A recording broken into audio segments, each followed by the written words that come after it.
I've been doing the Sachs dice routine for about 10 years. I did it almost every day and usually did it 2 or 3 times a day.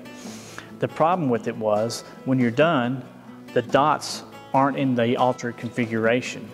So even though it's a great trick and I love it, it seemed like the most dynamic part of the routine was the first section, and then it kind of got a little bit less and less magical towards the end.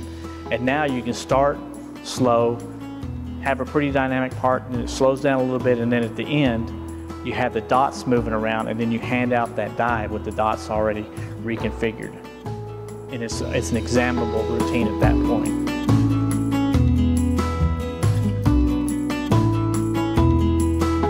There's 2 things you need to know about dice. One, every die has 6 sides. There's a 1, 2, 3, 4, 5, 6. And if you have 2 dice, the tops and the bottom have to add to 14. If you have a 6 and a 5, that adds to 11. So if you have 11 on the top, you have to have 3 on the bottom.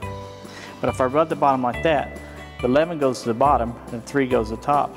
Give a snap, changes right back.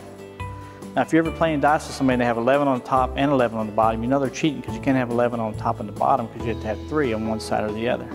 That's just how it works. Now it's hard to follow with 2, so we'll just use 1. And when you use 1, it adds to 7. So if you have a 3 on the top, you have to have a 4 on the bottom. It doesn't matter about how the dots are arranged. Watch the center dot. If I just squeeze it like that and shake, it jumps right up. Still adds to 7. Watch the bottom one. Another squeeze, just like that. It doesn't mess with the bottom, but the top's moving around.